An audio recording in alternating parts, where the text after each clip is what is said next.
Have you ever noticed how your phone is slowly turning into a giant mall that lives in your pocket?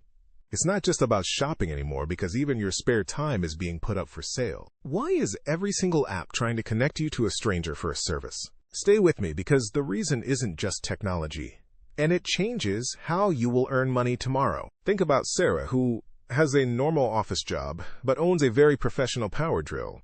Last Tuesday, she didn't use it, but instead she rented it to a neighbor for $10 through an app. Most people think this shift is happening because we are all trying to save a few pennies. The truth is much weirder and involves how your very own sleep is being prepared for the auction block. We are moving from a world where we own things to a world where we just access them.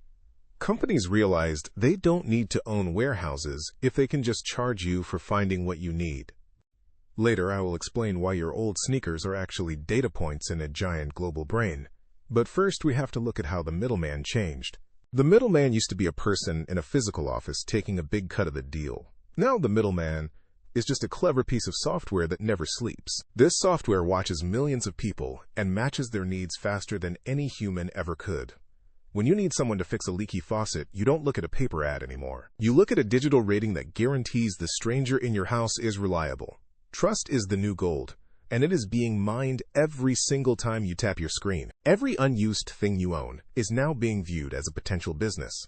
If an object is just sitting in your closet, it is considered wasted space by the market. That empty seat in your car isn't just a seat anymore, it is a ticket for sale. Your life is being broken down into tiny pieces that can be traded instantly. Earlier I mentioned that your rest might be up for sale soon. Think about how companies already pay to monitor your sleep patterns or sell you better dreams through sounds. Now let's talk about those old sneakers I mentioned. The market knows exactly what they are worth to a collector in another country before you even clean them. Information travels so fast that nothing stays hidden or useless for very long. This matters because the line between your private life and your professional life is vanishing. You are becoming a tiny corporation with your own inventory and your own reputation score. It is no longer about what you do for a living, but what you own that can work for you. Take a look around your living room right now and stop seeing just furniture.